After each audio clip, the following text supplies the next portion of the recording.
Warning, censorship. Warning, censorship. This is not the law. These are health regulations, and the laws have to go in front of legislature. And yes, we vote people in, and we voted Jason Kenney in, and whether you like what he's doing or not, he is our elected official. But they shouldn't have the right to enforce these laws on us. We still need to have freedom of as a business owner, as a fellow business owner. I need to have my freedom to run my business as I wish.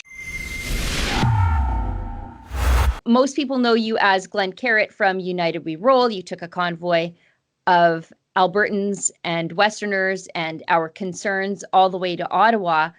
But now you're still fighting for freedom as a member of the Lockdown Caucus or the Anti-Lockdown Caucus. First of all, why did you join that thing? And what do you hope to accomplish by being a part of it?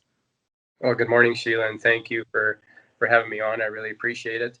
I joined it because I believe in the message they're portraying. You got Randy Hillier, Derek Sloan, some very, very prominent names in the Liberty Coalition Canada caucus, and we all have the same message that these lockdowns are unwarranted for the numbers that's going on. The emergency that they portray that's going on does not warrant all these businesses being shut down. And we're either elected officials or not, past former elected officials, and we're just trying to get out this message that there's more to this picture than just health. Health is always number one. Safety and health is always number one. Of course, we get that, but there's more to it. Economists, I had an economist on my show the other day, and he said nobody's on talking to the province about economy, et cetera, and ERP's emergency response plans just doesn't make sense what we have going on right now. So that's why I joined it. I think it's a good force out there, a good group of people that want to move businesses to getting the country open. Now, I guess what are some of the goals? So you want to open up the economy, get everybody back to work. That's something that I firmly believe in. Do you want to sort of remove some of these emergency powers that the government, I guess, has sort of snatched for themselves? And they have all this additional power and all this extra ability to make decisions without going before the legislature. For me, that's one of the most concerning things is I didn't vote for Chief Medical Officer of Health, Dina Hinshaw, yet she's running my life and I have no way of holding her to account. Yeah, exactly. And I think there was a statement or a broadcast that came out just the other day that gave Dr. Hinshaw even more power, that she can enforce the law. And yeah, this is wrong. What people need to realize is that this is not the law. These are health regulations, and the laws have to go in front of legislature. And yes, we vote people in, and we voted Jason Kenney in, and whether you like what he's doing or not, he is our elected official. But they shouldn't have the right to enforce these laws on us. We still need to have freedom of as a business owner, as a fellow business owner.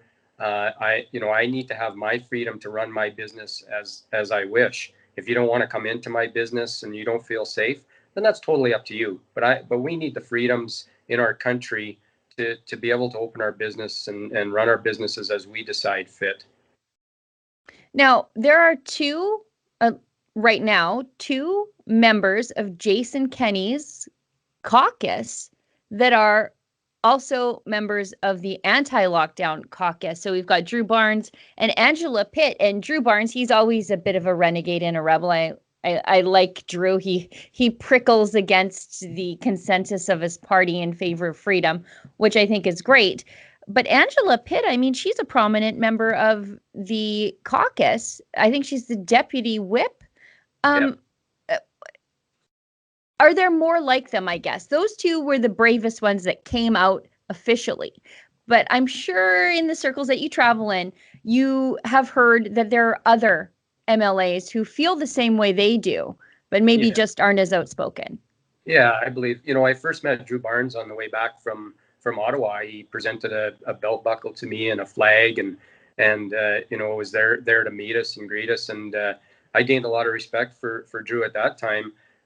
Because he was going, I don't know if I want to say against the grain, because the grain is your people. And I think he's actually moving with the grain of the people And yeah, it's against a little bit of the Premier's grain, but we need to be able to speak out and have those conversations. You don't always have to agree. It doesn't mean you're representing the whole UCP party in that regard, but you have to be able to speak your mind, and that's some of the troubles I've been going through with on town council. And yeah, it's great to see Angela Pitt on there.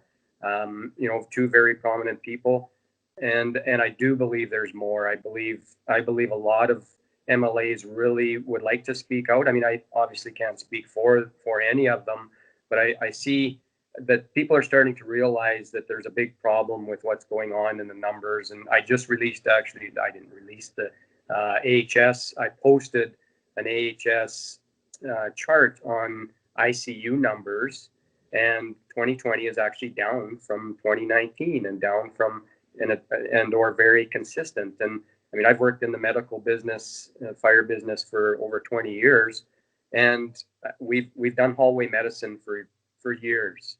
So to say that our hospitals are overloaded and our ICUs are overloaded right now is not true. I mean, it is true, they are overloaded, but they are always overloaded. I've spent hours with numerous people in the hallways waiting for beds. So this is not a new problem. We need to fix the problem is the healthcare, and we need to fix the problems in healthcare. If you'd like to get access to my show, as well as other great TV style shows too, like Ezra's Nightly Ezra Levant Show and David Menzies' Friday night show, Rebel Roundup, just go to rebelnews.com/subscribe. That's rebelnews.com/subscribe.